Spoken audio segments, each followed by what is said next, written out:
എല്ലാവർക്കും നമസ്കാരം. അപ്പോൾ ഇന്ന് ഞാൻ പറയാൻ പോകുന്ന ലോ ഓഫ് അട്രാക്ഷനെ കുറിച്ചാണ്. ലോ ഓഫ് അട്രാക്ഷനെ ബേസ് ചെയ്തൊരു സ്റ്റോറിയാണ്.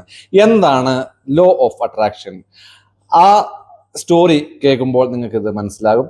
എന്തായാലും ഞാൻ കഥയിലേക്ക് കടക്കാം. റോബർട്ട് എന്നു പേരുള്ള ഒരു ആളുണ്ടായിരുന്നു. അദ്ദേഹം ഒരു കമ്പനിയിലെ ജീവനക്കാരനായിരുന്നു. അദ്ദേഹത്തിന് ഒരു സ്റ്റാൻഡപ്പ് കൊമേഡിയൻ ആകണമെന്നായിരുന്നു ആഗ്രഹം. പക്ഷെങ്കിൽ ഇദ്ദേഹം ഒരു ഗേ ആയിരുന്നു. ഈ ഗേ ആയിരുന്നത് കൊണ്ട് തന്നെ കമ്പനിയിൽ നിന്നും സഹപ്രവർത്തകരിൽ നിന്നും വളരെയധികം ഒരു പീഡനങ്ങൾ ഏൽക്കേണ്ടി വന്ന ഒരു വ്യക്തിയാണ് അദ്ദേഹം. വെളിയിൽ ഇറങ്ങിയാൽ പോലും ആളുകൾ അദ്ദേഹത്തെ കളിയാക്കുന്നു.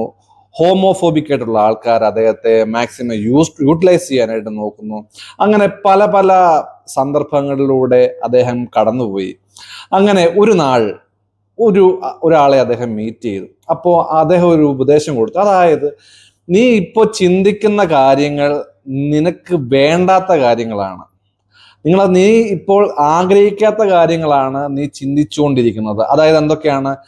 ഞാൻ പീഡിപ്പിക്കപ്പെടുന്നു, എനിക്ക് സമൂഹത്തിൽ വില കിട്ടുന്നില്ല, ഒരു സ്റ്റാൻഡപ്പ് കൊമേഡിയൻ ആഗ്രഹമെന്നായിരുന്നു ആഗ്രഹമെങ്കിലും എനിക്കത് പറ്റുന്നില്ല. അങ്ങനെയുള്ള ചിന്തകളായിരുന്നു അദ്ദേഹത്തെ അലട്ടിക്കൊണ്ടിരുന്നത്. പക്ഷെ ആ ചിന്തകൾ എന്ത് ചെയ്തു? ആ ചിന്തകൾ അദ്ദേഹത്തിലേക്ക് ആകർഷിക്കപ്പെടുകയാണ് ചെയ്തത്. അപ്പോൾ ഈ ചിന്തകളിലൂടെ അദ്ദേഹം വീണ്ടും കടന്നുപോയി. അപ്പോൾ അത് ജീവിതത്തിൽ അതും സംഭവിച്ചു. അപ്പൊ എന്താണ് ചെയ്യേണ്ടത്?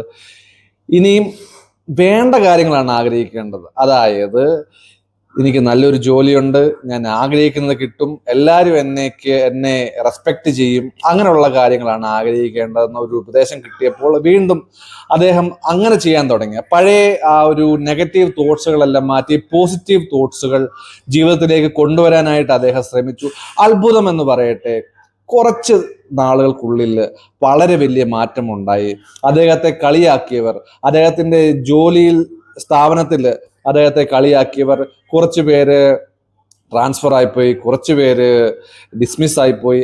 അങ്ങനെ കുറെ ആൾക്കാർ അദ്ദേഹത്തിന് പുതിയ ആൾക്കാർ വരികയും പുതിയ നല്ലൊരു സമാധാന അന്തരീക്ഷം അദ്ദേഹത്തിന് കിട്ടുകയും എല്ലാവരും അദ്ദേഹത്തെ റെസ്പെക്ട് ചെയ്യുന്ന ഒരു നിലയിലേക്ക് വരികയും അദ്ദേഹത്തിന്റെ ആഗ്രഹമായ ഒരു സ്റ്റാൻഡപ്പ് കൊമേഡിയൻ ആവാനായിട്ടുള്ള ഒരു അവസ്ഥ ഉണ്ടാകുകയും ചെയ്തു. അദ്ദേഹം അങ്ങനെ ജീവിതത്തിൽ നല്ലൊരു വിജയി ആയി മാറി. അപ്പോൾ ഈ കഥയിലൂടെ നിങ്ങൾക്ക് തോന്നിയ എന്ത് കാര്യമാണ്? നമ്മുടെ തോട്ട്സ്, ചിന്തകളാണ് നമ്മളെ ആകർഷിക്കുന്നത്. ചിന്തകൾക്കൊരു ഫ്രീക്വൻസി ഉണ്ട്. നമ്മൾ ചിന്തിക്കുമ്പോൾ ആ ഫ്രീക്വൻസി യൂണിവേഴ്സിലേക്ക് അയക്കപ്പെടുന്നു, തിരിച്ച് അത് നമ്മളിലേക്ക് എത്തുന്നു. നമ്മൾ നോ, ഡോണ്ട് അങ്ങനെയുള്ള കാര്യങ്ങളൊന്നും ഒരിക്കലും ഏൽക്കില്ല. അതായത്, നമ്മൾ വേണ്ടാത്ത കാര്യങ്ങൾ ചിന്തിച്ചെന്ന് പറഞ്ഞാൽ നമുക്ക് കിട്ടിക്കൊണ്ടിരിക്കും. അതായത് നല്ല കാര്യങ്ങൾ ചിന്തിക്കുക, നമ്മുടെ ആഗ്രഹങ്ങൾ, നമ്മൾ എന്ത് കാര്യങ്ങളാണ് വേണ്ടത് അത് നമ്മൾ ചിന്തിക്കുക. അതെല്ലാം അങ്ങനെ തോട്ട്സുകൾ നല്ല രീതിയിൽ നമ്മൾ ചിന്തിച്ച് ആഗ്രഹിച്ച് അത് മുന്നോട്ട് കൊണ്ടുപോകാനായിട്ട് ശ്രമിക്കുക എന്നുള്ള കാര്യമാണ് എനിക്ക് പറയാനുള്ളത്. കൂടുതൽ കാര്യങ്ങൾ ഞാൻ അടുത്ത വീഡിയോയിലൂടെ നിങ്ങൾക്ക് പറഞ്ഞു തരുന്നതായിരിക്കും. എല്ലാവർക്കും നന്ദി, നമസ്കാരം. Thank you universe.